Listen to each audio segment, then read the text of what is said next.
April 2026. This is the S&P 500 E futures mini on a 2002 chart using NinjaTrader 8. This is what the chart looked like today. There's no economic data that came out to really move the market. And overall, the market itself was really slow.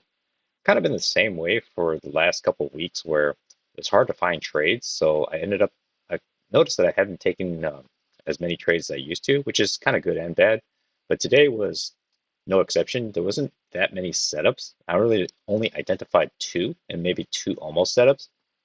But even then, there weren't very strong setups to begin with. And then most of the time, the market looked like it moved in the regular trading hours. If you could just say it's probably about right around like 71.20 to about 71.59. There's only about 40 points of movement. But even then, prices didn't really span to each side of the 40 points. So you could argue that most of the time it stayed within 10 points. So if you're scalping for like 2 points, you don't necessarily always get the 10-point move, in your setup. So it became a really slow day. Toward the end, candles are just taking a really long time to finish. And so I did take one trade, and I did have to wait a couple of minutes for it to play out. And that was, I'll admit, a little nerve-wracking since it was later in the day. I mean, most of the trades I like to take are usually more toward the beginning where the volatility is a little more higher.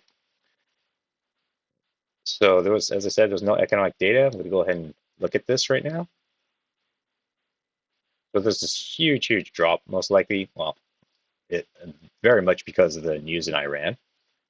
So it dropped, prices open. It just kind of creates a bunch of choppy legs in this very, very apparent bullish move up. So early on, like I start trading, looking at the charts right about here, I did establish this trend line and then turned it into a channel, but I never colored it in because I don't really trust it as a channel, or at least a channel to trust key entry points off of, because there's only really two confirmations right here, right before the market opens. And on top of that, prices never really moved to each direction. So although you could tell it's moving bullishly, there's no, I mean, you could do that without this channel being drawn. The channel is only there to help to act as potential key entry points to help strengthen the argument to take a trade. So unfortunately, it didn't really pan out that way for anything, but it's still valid as a channel. It just wasn't very useful. So on the open, it creates a new high of day, creates a first entry long. Technically, you have a second entry long here, but it's just very, very congested. Gives you a triple test here, but that doesn't really close nicely, and it really crawled its way up. Looking on a very bullish day, I'm reluctant to take a short just based off a triple test. I want to see a lower high, which you never get one. And then you get the second entry long here. Those localized highs, a first entry long pullback, second entry long. I call this an almost trade because the second entry long is very tiny. You could argue, and I didn't like the support, or I didn't like to use this as a key entry point because this is pretty much this is the third confirmation of this channel going up. And then this is a very tiny, like second entry long, meaning I want to see very clear legs. So it's just only pretty much first entry long, but it actually be seen as one leg here. So I would see this maybe like a first entry long pullback, maybe one right here. The technical count, there's a second entry long here, but I call it an almost trade. Nothing super enticing. You do get a higher low and maybe a failed second entry short, but if you're watching, the previous bar already made a localized high. So I'm it's kind of sitting back, not too sure of this area, this setup. I do think that prices may move back up to the high side of this channel, of this range, because at the time I thought it was trading within this range. But it moves to the high, there's this huge drop down. I mean, huge is a relative term for today because this is a almost 7-point bar. On other days, a 7-point bar might just look something like this because it might just be very volatile. But today, this is considered a really large bar. Pushes back up, breaks out of the high side of the range, starts moving down what looks like this orange down channel. It's just a little jumbled. Looks like it's one leg pullback, two attempts up, and then the second leg down. The EMA isn't very helpful right now because prices are both above and below it.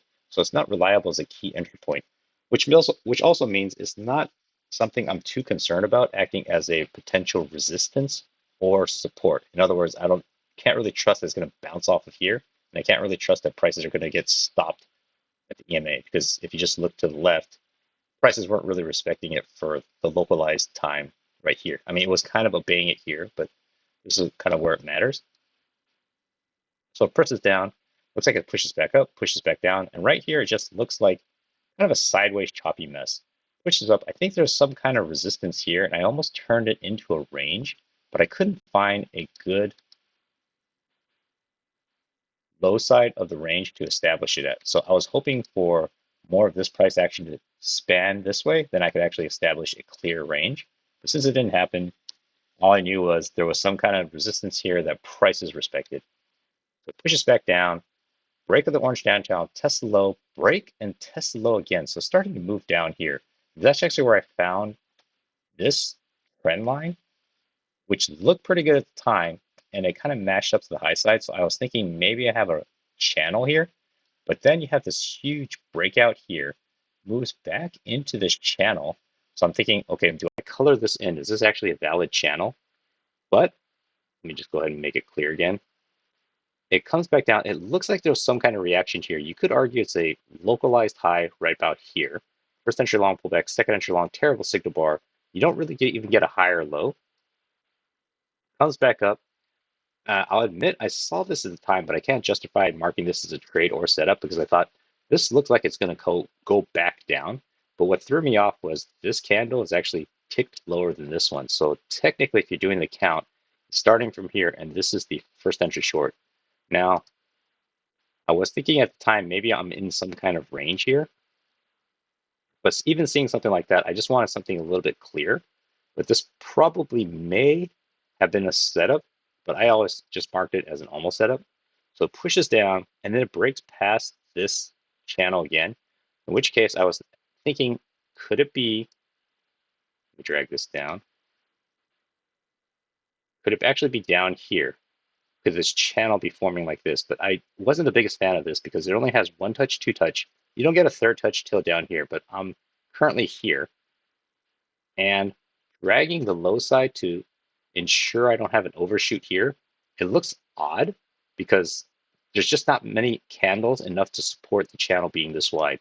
But then the channel being this narrow also doesn't look that great because there's a breakout here. So it just kind of left me thinking I should just wait to see something a little bit more clear. Because here I was looking for a reason to short. As soon as it breaks to the low side, I'm not thinking of going short anymore.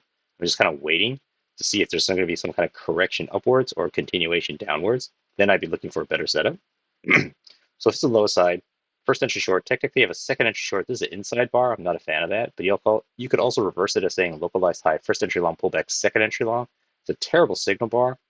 It's kind of forming in this area that I'm not too clear if this down channel has played out or if it's going to start reversing. So looking for any setups, I'm just kind of thinking it feels a little dicey.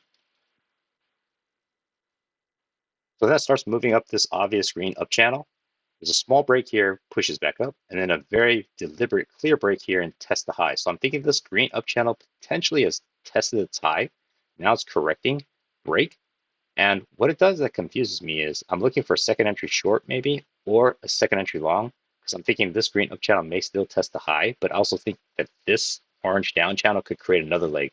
So what happens now is, so prices are slowing down, the price action is slowing down, but it creates this choppy sawtooth pattern. So looking for my second entries becomes a little more challenging because technically you have first entry short, second entry short, hits a new low, count resets, another first entry short, hits a new low, count resets, pushes again, hits a new low, count resets. So seeing this in real time, and they're not making a clean range because you can see it's making lower highs each time and lower lows. So it clearly looks like it's drifting downwards. But despite this nice sawtooth pattern, there's no clean second entries here that I felt safe taking. So it starts reversing itself back up. When it creates this third test here, I thought this may have been a possible trade, but at the time, I wasn't 100% convinced because I was thinking this could be the top of a range, clearly some resistance, clearly there's some kind of triple test. Looks like a visual, well, localized low, visual first entry short, pullback, second entry short. So you do have a second entry short, decent signal bar. I'm not concerned about the EMA, remember, because prices are moving both above and below. So I'm not really worried that it's going to get stopped right here. But I thought it was a possible trade, but I wasn't 100% convinced. I wanted a lower high, but you could argue this is a lower high to this, but it also could be seen as a visual first entry long. So it's first entry short, second entry short, triple test, potentially moving down in this range. I thought it was a possible trade. I just wanted something a little bit more bulletproof. And ideally, this candle, if it had ended red and at the low, I would have tried to enter on this candle, but this candle never played out nicely to create a nice red, pretty much like a nice red inverted hammer right here. That would have been awesome because then I would have tried to jump here, but unfortunately it closed green, so ended up no trade here, and I wasn't savvy enough to read that this is a possible trade that maybe should have been taken. Keep in mind this red transparent channel right here.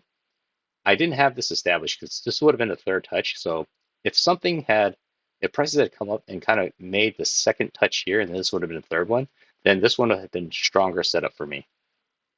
So it pushes down, it starts moving back up. So I do establish this transparent up channel because it looks like it's one touch, two touch, comes around to a third touch here, but I had this as two touches right now and two touches at the high side. So it was transparent and it still stays transparent because I didn't really have a confirmation on the high side by the time this trade shows up. And this is my one and only trade. I'll admit it's a little more aggressive.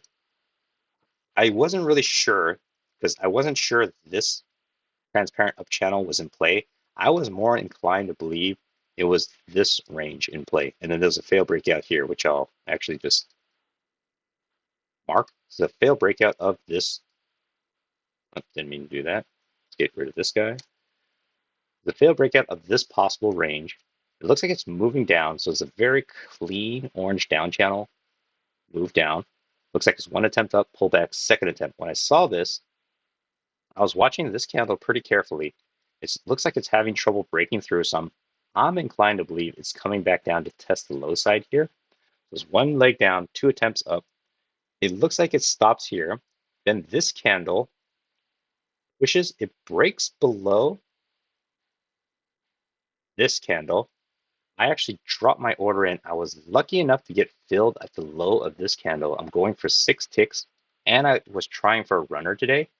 But for my runner, I wasn't super sure because keep in mind, these candles are taking longer now to close. So I was only going to try to take the runner down to here, or my typical runner target is 3 points. And then my profit target of the core position is 6 ticks. So about half of the 3 points, so 1.5 points versus 3. It pushes down. I'm watching, and it finally gives me my 6 ticks, which is great. Pushes down and it flashes. It gives me my 3 points. So that was pretty good because I wasn't 100% sure I was going to push down to here. So it starts reversing back up. It's hitting here. I'm thinking, is this going to hold now? Because this looks like it had made its measured move. One leg down, two legs up. This also looks like a second leg down, and it already met it. So I wasn't sure if it was going to reverse or continue back downwards. In this case, it does reverse and push out. So that's where I kind of started trusting this channel support side a little bit more because I had one touch, two touch. This one confirms later, so I couldn't really use this yet. And then it creates a fourth touch here. So I'm thinking, okay, this is the channel. I'll just make it purple for now. That might be in play. But I have to keep in mind, normalize this. If you look at the timestamp of each of these candles, they're all taking about 2 minutes to close now because prices are really slowing down. If you look at this is 11 o'clock Pacific Standard, and then this is 1 o'clock Pacific, 1 o'clock p.m. So this is 2 hours of trading.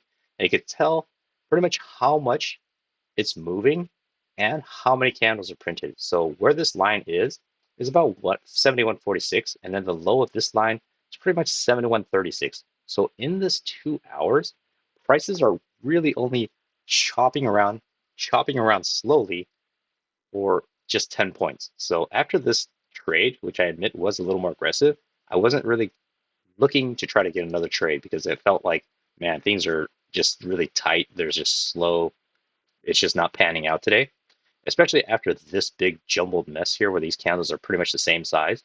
With a bearish bias, I was like, okay, that doesn't look very safe. Just kind of pack it up. And so Now, prices do stay in this channel to finally break out and then reverse back up, but there wasn't really no additional setups here. And to be honest, I wasn't really looking for any setups after that because I got the one trade late in the day that I think uh, I was just lucky to get. So I wasn't going to try to press my luck because if you look at the day itself, it's been a really slow day.